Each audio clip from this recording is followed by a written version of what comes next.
Nimsa, he says, we see then that all of a person's journeys are because of a blemish in faith, i.e., in essence, an aspect of idolatry. Okay? And this is a basic thought, and Hasidic thought, and we do work like this. Okay?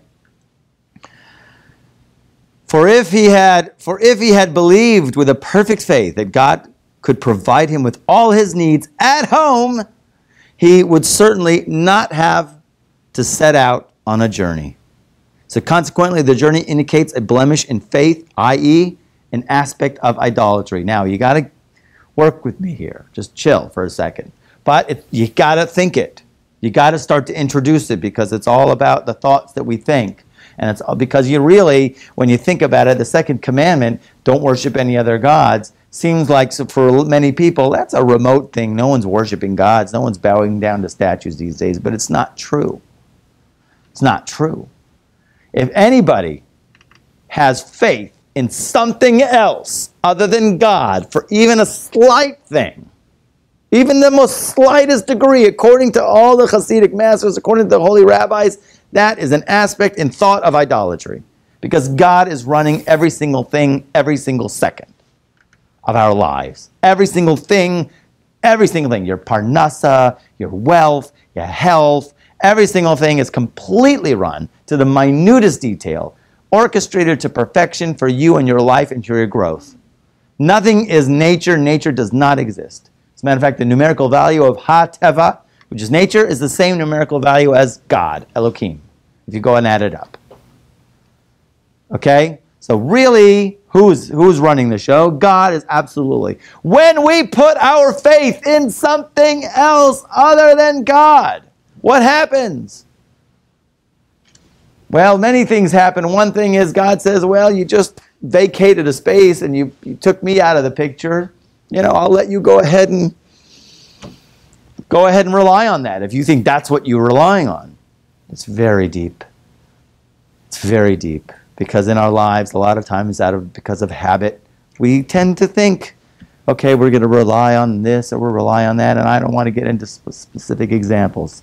But each person has to do their own work and has to try to chisel away and cut away and reevaluate all the things that they might have been believing in or relying on up until now in their lives.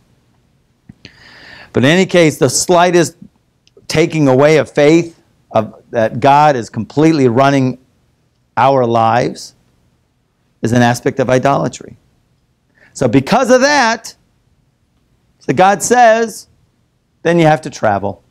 Because you don't believe in me, listen, we're all faced with it. If a person would really believe, because really it's decreed at the head of the year in Rosh Hashanah, that all your parnasa is all guaranteed, it's already written in a book. It's already written. So if you really believe that really, you can sell hot water bottles out of your front house, you could bake cookies and make your parnasa, baking cookies in your house, brownies, gluten-free, okay? You don't need to go. Listen, but don't freak out. We have many places where our rabbis specifically put themselves in exile. We had huge rabbis in Europe. One was named the Vilna Gaon, disguised himself as a commoner and went traveling all over Europe. What are you going to say? He had lack of faith? There was Rabbi Elimelech and Rav Zusha, Hasidic rabbis, also decided to go travel around. They disguised themselves and no one would recognize them, to put themselves in exile. And they did it for various tikkunim, as what he says here at the end, the next page, okay?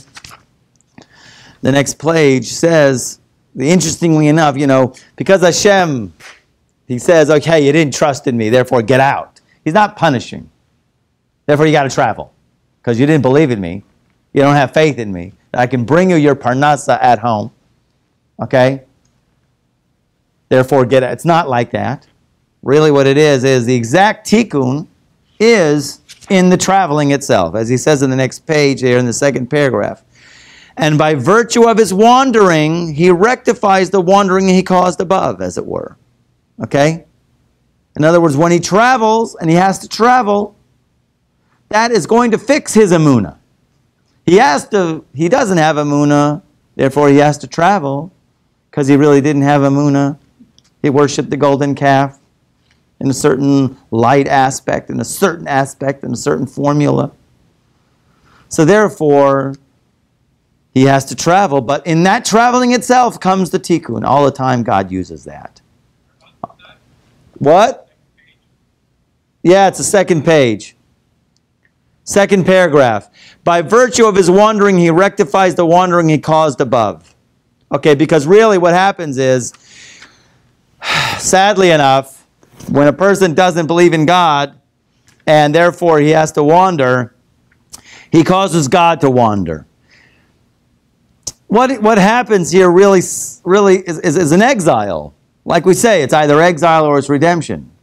God even goes into exile. What it means? You can't see God. Or you're blocking God. You're blocking God from manifesting.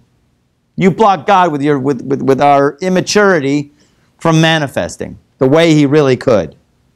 So therefore, you gotta travel. If you believe that, go travel.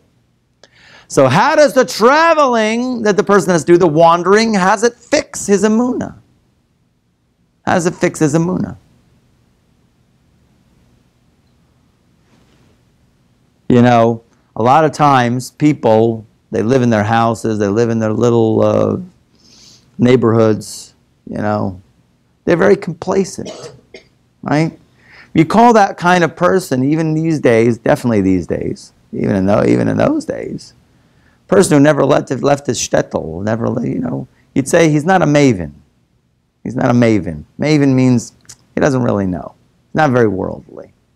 He doesn't really understand what's going on. Yes, you have to get out of the comfort zone. When you get out of the comfort zone, what happens? You have to travel. What was the word? Uncomfortable. There's another word. Vulnerable. Person is vulnerable.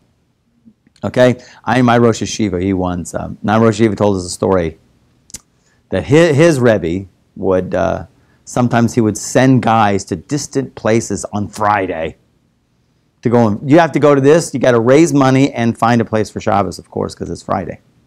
He'd send students from his yeshiva to some Hooper's Dorton place, and they got to go ahead and find, not only got to like try to raise money for the yeshiva, they got to find a place for Shabbos. So they got to wander door to door looking for mezuzah. They got no place. They're completely vulnerable. Maybe at least he's got somebody else there. But listen, I left LA when I was just turning 19 years old. Alone, packed all my bags, quit the job, sold the car. Something going on over there? Someone hiccuped? Okay. I'm watching you! Okay. I left home at 19 years old. I look back at it, I'm like, wow, it was crazy. What was inside of me? Okay, I had some kind of bug, okay? Some kind of idea, go and travel. And I didn't even go to Israel because I didn't even know anything about Israel. Very little about Israel, okay? I traveled all around Europe. I was in places where I thought I was going to get eaten alive, okay? You know, really, I thought I was in like really dungy places. And here I was, a clean-cut California kid, you know. I walk into the youth hostel in the morning. Hi, guys. And these guys are waking up, you know. They look like they were going to eat me for breakfast, okay. All around Europe, very vulnerable. But I saw at the end, God was with me. Because what happens when you travel, then you have an opportunity to see God in your life. Yeah. You save a lot of money to travel at that age when you were rich? No, I wasn't rich. It cost a lot. But, you know, whatever, I made it. It's much more expensive nowadays. It was youth hostels. I had to sleep once in a train station, okay? Because they didn't have it. There was no accommodation. It was great. It was great. I wouldn't do it anymore. It was great. Okay.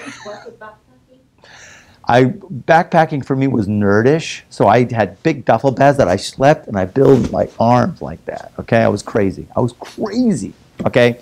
In any case, I saw God, okay? Because He led me here, He led me there. Afterwards. Okay, and that's what gets into the next point. But just let's this one point here for now.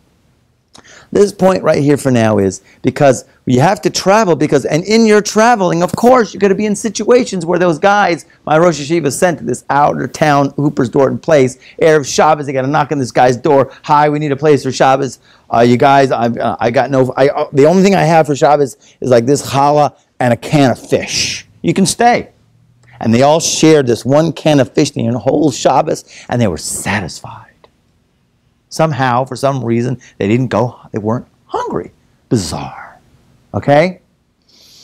Right? So, you go in these situations, in wild situations, and out of your comfort zone, and only then are you going to see God. Only then is your Emunah going to be stronger. Okay? Some people, no, I never leave my comfort zone. Right? No. It's not about that. And then we come to now the explanation. There's a great Rashi, okay? The Rashi, in the beginning there, he explains, okay?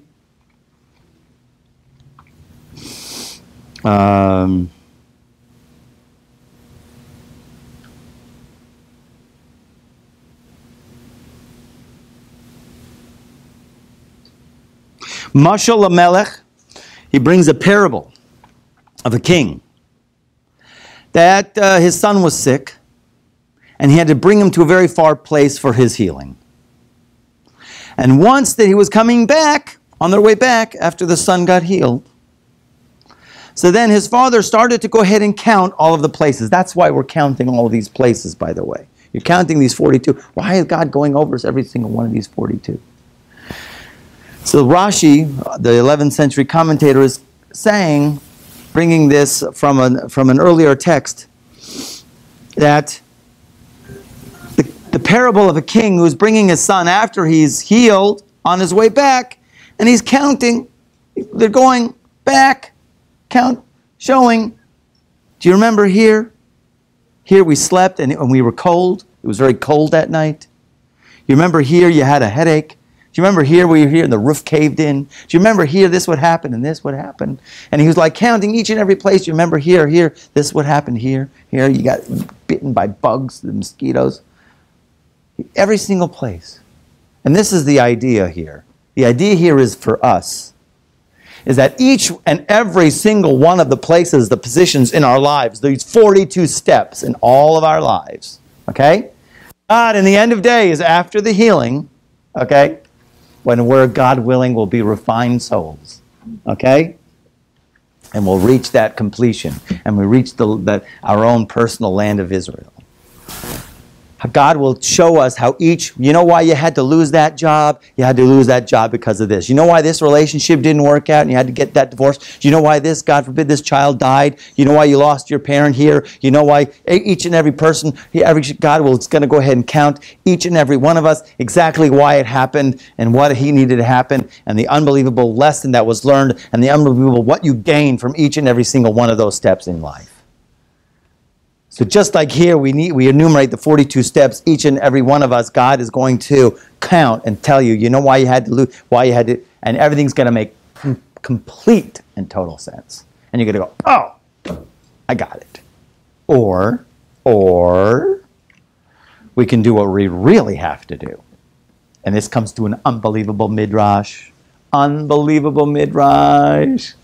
It sinks in me all the time. I don't know if I gave this class before. Maybe I did. Okay, thank you. This is... So it comes from the Midrash Rabbah. It says, Amar Rabbi Yitzhak bar Marion, this...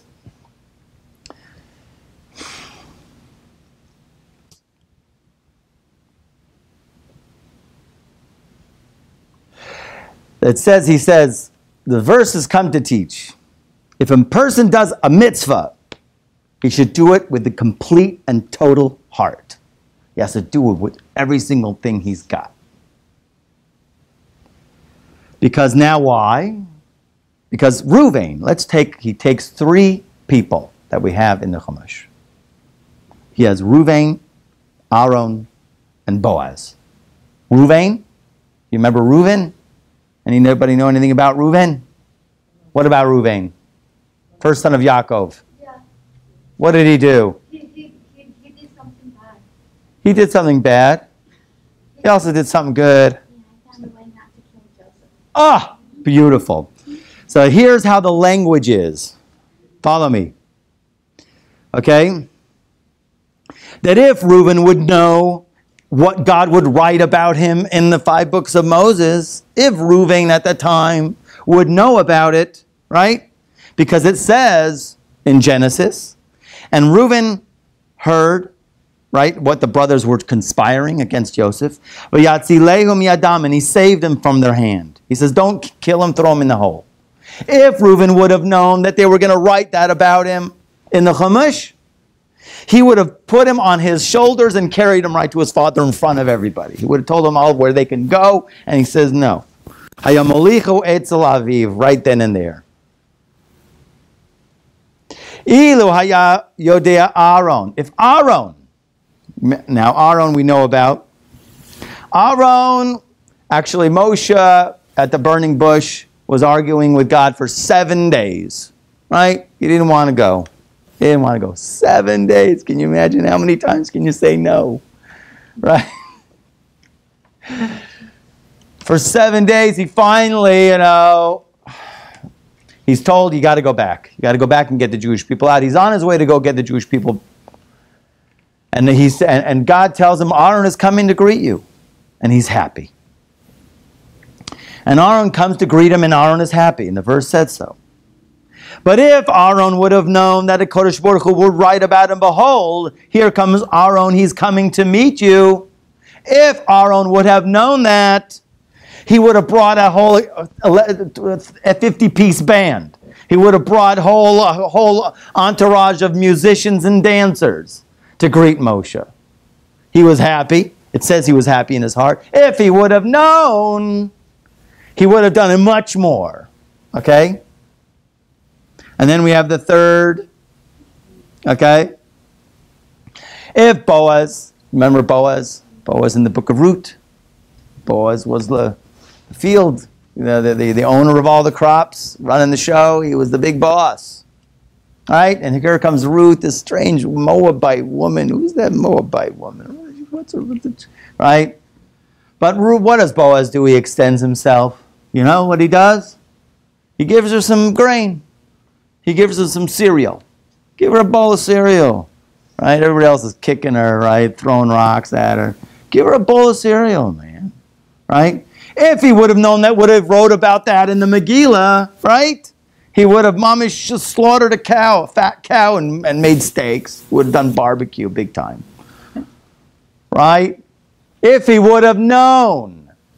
Right? There's lots to go into this. Okay?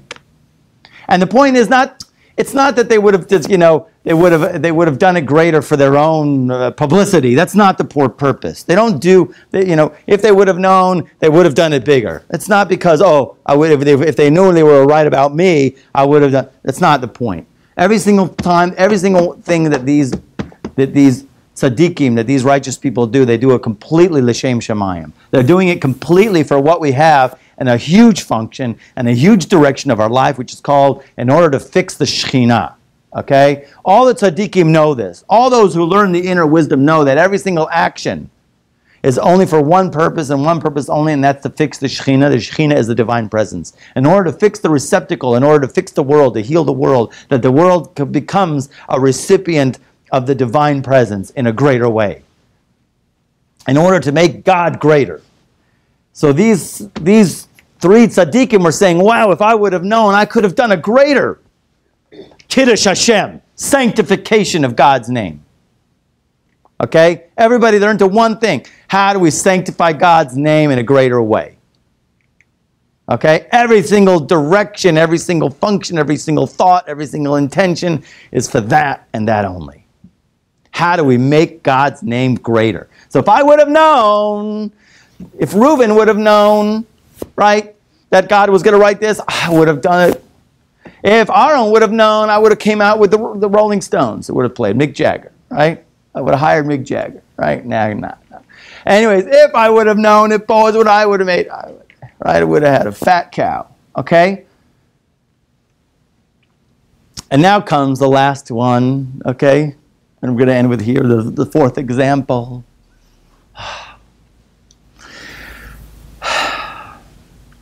Rabbi Cohen and Rabbi Yeshua, the Sachnin b'shem Rabbi Levi, in the name of Rabbi Levi.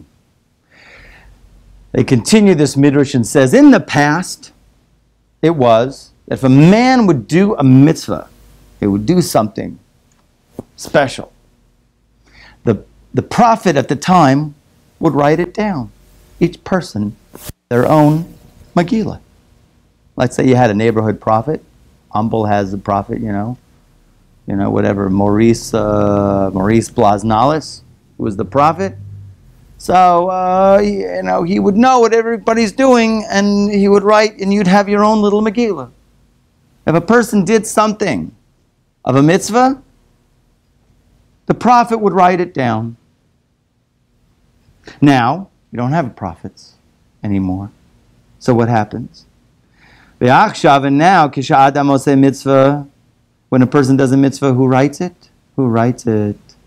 So it says Eliyahu writes it. Elijah the prophet, he writes it. And the King Messiah and the Holy One, blessed be He, they stamp it. And then those who fear God will speak each man to his friend. In other words, nowadays things are still being written. The Torah is not necessarily a sealed book. If you look actually in the second parsha of the book of Numbers, there's an interesting weird thing where there's two inverted nuns. Right? They're upside down and inverted. And it brings it down that really there's not 5 books of Moses, there's 7 books of Moses. Because that's a divider. In between those two nuns is a whole book, which is really 2 verses. And then there's a book before and there's a book after. So really in the book of Numbers there's 3 books. So really it's a total 7 books. But they say those 2 nuns and those 2 verses in there, in a very deep and Kabbalistic way, all of the letters permutate and recombine. And every single little thing that has happened will be recombined and reconfigured, and the Torah is still being written from those letters. It's still being written. And here comes the point. The point here is that when we're faced with challenges, and these are the Masa'ot, and these are the 42 travelings, and a lot of times it's going to be stop-and-go traffic. I'm talking about in your life, not necessarily on, West Belfort, okay? Or whatever street. But in your life, it seems to be you're hitting a wall. How are you going to accept it? How are you going to face it? What direction are you going to bring yourself to? So the idea here is one Ivdu et Hashem b'simcha, or mitzvah gedola liot b'simcha tamid. It's a special, rare opportunity. Every time that you're facing one of those 42 travelings, it's a challenge. You have to be able to know that the book is still being written. And here comes your challenge. And what are you going to do? How are you going to react to that? Are you going to say, this comes from Hashem? This comes from God, and it's part of my tikkun. It's part of my rectification. It's going to bring me to a greater place. This will bring me to a greater place. I don't know how. I don't have to know how. God's going to show you how after. Can we accept it with faith? Can we accept every single thing and meet the challenge and go way overboard? It's work. But the bottom line is we're all in a process. It's happening whether we like it or not. God is making us a vehicle to receive the infinite light. It's a 42-step process, 42-path recovery, or whatever you want to call it. Just another little thing I'll add at the end. So, it's to face it with joy, with unbelievable joy, that it's for absolutely the absolute best, and to have absolute emunah and faith in God to the nth degree.